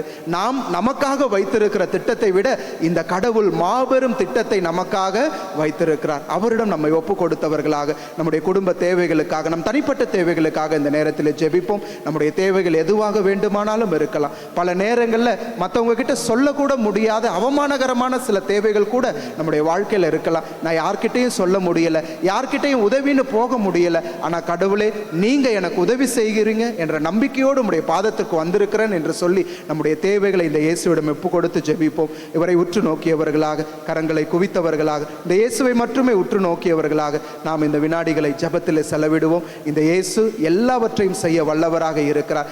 எல்லாவற்றையும் நம்முடைய வாழ்க்கையில் கொடுக்க வல்லவராக இருக்கிறார். அவரிடம் நம்மை ஒப்பு கொடுத்து ஜெபிப்போம். அன்பை உருவான இறைவா, இதோ பல்வேறு தேவைகளோடு, ஏக்கங்களோடு, எதிர்பார்ப்புகளோடு உம்முடைய பிரசன்னத்தை நான் நாடி வந்திருக்கிறேன் தகப்பனே. என் மனதில் இருக்கிற ஏக்கங்கள் மிக பெரியதாக இருக்கிறது. என் வாழ்க்கையில் நான் சந்திக்கின்ற அவமானங்கள், என் வாழ்க்கையில் நான் சந்தித்த இழப்புகள், இதோ என்னுடைய வாழ்க்கையில் நான் படுகிற எல்லா கஷ்டங்களையும் கடவுளாகிய நீர் அறிந்து வைத்திருக்கிறீர் தகப்பனே. எங்களோடு வாழ, எங்களை வழிநடத்த இந்த நற்கருணையில் உம்முடைய பிரசன்னத்தை நீர் கொடுத்திருக்கிறீர் தகப்பனே. உமக்கு நன்றி செலுத்துகிற இந்த வேளையில் உம்முடைய கரம் வல்லமையாய் என்னுடைய வாழ்க்கையில் செயல்பட நான் இந்த நேரத்தில் ஜெபிக்கிறேன் ஆண்டவரே. இங்க இருக்கிற ஒவ்வொருவரையும் நீர் ஆசீர்வதிப்பீராக தகப்பனே. உம்முடைய வல்லமை உள்ள பிள்ளைகளாக, உம்முடைய ஆசீர்வாதத்தை பெற்றுக்கொண்டவர்களாக இங்க இருக்கிற ஒவ்வொருவரும் இந்த இடத்தை விட்டு கடந்து போக நீர் செய்வீராக தகப்பனே. நம்பிக்கையோடு, விசுவாசத்தோடு, ஆழமான பக்தியோடு உம்முடைய பிரசன்னத்திற்கு நாடி வந்திருக்கிற, உருக்கமான உள்ளத்தோடு ஜெபிக்கிற ஒவ்வொருவருடைய ஏக்கங்கள், அவர்கள் மனதினுடைய பாரங்களை நீர் இந்த நேரத்தில் கனிவோடு கண்ணோக்குவீராக தகப்பனே. இதோ இஸ்ரேல் மக்கள் எகிப்திலே படுகிற துன்பங்களை கண்டேன், அவர்கள் அழுகுரலை நான் காதார கேட்டேன், இதோ அவர்களை விடுவிக்க இறங்கி வந்திருக்கிறேன் என்று சொன்ன தெய்வமே, இதோ உம்முடைய பிரசன்னத்திற்கு வந்திருக்கிற, அழுகுரலை எழுப்புகிற, இதோ தங்களுடைய தங்களுடைய கண்ணீரை சிந்தி ஜெபிக்கின்ற ஒவ்வொருவரையும் நீர் ஆசீர்வதித்து அவர்கள் இதய ஏக்கங்களை நீர் நிறைவு செய்வீராக தகப்பனே. திருப்பாடல் 24 வாசிப்பது போல எங்கள் இதயம் விரும்புகிறதை நீர் எங்களுக்கு அருள்வீராக. எங்களுடைய திட்டங்களை எல்லாம் நீர் நிறைவேற்றுவீராக தகப்பனே. நீ போகும்போதும் வரும்போதும் இப்போதும் எப்போதும் ஆசி பெற்றவராக இருப்பாய் என்று சொன்னவரே, இதோ கிறிஸ்தவராக இதோ கிறிஸ்தவளாக நாங்கள் படுகின்ற ஒவ்வொரு பிரச்சனைகளையும் நீர் அறிந்திருக்கிறீர் தகப்பனே. எங்களுடைய வாழ்வை மாற்றுவீராக. புதிய தொடக்கத்தை எங்களுடைய வாழ்விலே தாரும் ஆண்டவரே. குறிப்பாக பள்ளிக்கு செல்லுகிற கல்லூரிக்கு செல்லுகிற எங்கள் பிள்ளைகள் ஒவ்வொருவரையும் நீர் நிறைவாய் ஆசீர்வதிப்பீராக. நீர் வளர வளர ஞானத்திலும் அறிவிலும் வளர்ந்தீர் என்று லூக்கா 2:52 வாசிப்பது போல என் பிள்ளைகள் ஒவ்வொருவரும் ஞானத்திலும் கல்வியிலும் ஒழுக்கத்திலும் சிறந்தவர்களாக நீர் அன்னை மரியா யோசேப்புக்கு கீழ்ப்படிந்து வாழ்ந்தது போல 30 ஆண்டுகள் அவர்களுடைய வழிநடத்துதலில் வாழ்ந்தது போல பிள்ளைகள் ஒவ்வொருவரும் பெற்றோருடைய குரலுக்கு செவி கொடுக்கிறவர்களாக, பெற்றோருடைய கண்ணீரை கண்டு அதற்கேற்ப தங்களுடைய வாழ்க்கையை நல்ல முறையில் அமைத்துக் கொள்கிறவர்களாக நீர் ஒவ்வொருவரையும் மாற்றுவீராக தகப்பனே. இதோ வேலைக்காக காத்திருக்கிற ஒவ்வொருவரும் கரங்களில் ஒப்புக் கொடுக்கிறோம் ஆண்டவரே. நீர் நிறைவாக ஆசீர்வதித்து புதிய வேலையை புதிய தொடக்கத்தை அவருடைய வாழ்விலே தருவீராக தகப்பனே. உடல் உள்ள சுகத்திற்காக ஜெபிக்கிற ஒவ்வொருவரையும் இந்த நேரத்தில் உம்முடைய பரிசுத்த பிரசன்னத்தில் ஒப்புக் கொடுக்கிறோம் ஆண்டவரே. சிலுவையில் தொங்கிய பொழுது உம்முடைய காயப்பட்ட கரங்களிலிருந்து வழிந்தோடிய உம்முடைய விழாவிலிருந்து வழிந்தோடிய அந்த ரத்தத்தால் தண்ணீரால் இங்கிருக்கிற ஒவ்வொரு நோயாளிகளையும் நீர் சுத்திகரிப்பீராக தகப்பனே. உம்முடைய விலையேற பெற்ற ரத்தம் எங்கள் மீது தெளிக்கப்படட்டும். நல்ல உடல் உள்ள சுகத்தை பெற்றுக்கொண்டவர்களாக புதிய வாழ்வை பெற்றுக்கொண்டவர்களாக ஒவ்வொரு நோயாளிகளும் இந்த இடத்தை விட்டு கடந்து செல்ல நீர் அருள் கூறுவீராக தகப்பனே. பச்சிலையோ களிம்போ அவர்களுக்கு நலமளிக்கவில்லை, என் ஆண்டவருடைய வாயிலிருந்து வருகிற வார்த்தை நலமளித்தது என்று நாங்கள் வாசிப்பது போல உம்முடைய வார்த்தையால் எங்களுக்கு உடல் சுகத்தை, எங்களுடைய வார்த்தையால் எங்களுக்கு ஆரோக்கியத்தை தந்து நாங்கள் சிறப்பான ஒரு வாழ்வை வாழ, உம்முடைய பிள்ளைகளாக உமக்கு விருப்பமுடைய வாழ்வை வாழ நீர் எங்களுக்கு உதவி செய்வீராக தகப்பனே. இன்னும் எங்களுடைய வாழ்க்கையில் இருக்கிற ஒவ்வொரு தேவைகளையும் உம்முடைய பரிசுத்த பிரசன்னத்தில் ஒப்புக் கொடுக்கிறோம். நீர் எத்தனையோ பேருக்கு சக்தியை கொடுத்திருக்கிறீர். உம்முடைய நற்கருணை பிரசன்னத்தில் அமர்ந்தவர்கள் வாழ்க்கைக்கு தேவையான தெளிவை பெற்றிருக்கிறார்கள், வாழ்க்கைக்கு தேவையான உற்சாகத்தை பெற்றிருக்கிறார்கள். அன்பாண்டவரே, நாங்கள் பங்கெடுத்த இந்த திருப்பலியும் இந்த நற்கருணை ஆராதனையும் எங்கள் வாழ்க்கைக்கு தேவையான, நாங்கள் உழைப்பதற்கு தேவையான உற்சாகத்தை, தெளிவை, தைரியத்தை, திடனை எங்களுக்கு தருவதாக தகப்பனே. இதோ இந்த நேரத்தில் எங்களை உமக்கு ஒப்புக் கொடுக்கிறோம். நீர் எங்களை ஆட்கொள்வீராக. நீர் உம்முடைய பிரசன்னத்தில் நிரப்புவீராக. எங்கள் தேவைகளை சந்தித்து உம்முடைய அன்பு பிள்ளைகளாக இந்த மாதம் முழுவதும் நாங்கள் வாழ உமது ஆசிரை எங்கள் மீது பொழிவீராக. இந்த மன்றாட்டுக்களை எல்லாம் எங்கள் ஆண்டவராகிய கிறிஸ்து வழியாக, இந்த நற்கருணை நாதர் வழியாக இறைவா உம்மை மன்றாடுகின்றோம். ஆமென். மாண்பியர் கீதத்தினை பாடி இறைவனுடைய நிறை ஆசிரை நாம் பெற்றுக்கொள்வோம்.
மன்றாடுவோமாக.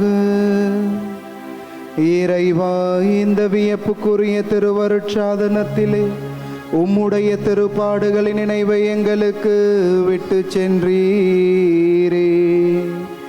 உமது திருவுடல் திரு ரத்தம் ஆகியவற்றின் தூய மறைபொருளை வணங்கும் நாங்கள் உமது மீட்பின் பலனை இடைவிடாமல் பெற்றுக்கொள்ள உமது ஆசீரை அருள்வீராக. தந்தையாகிய இறைவனோடு தூயாவியாரின் ஒன்றிப்பில் என்றென்றும் வாழ்ந்து ஆட்சி செய்கின்ற உம்மை மன்றாடுகின்றோ.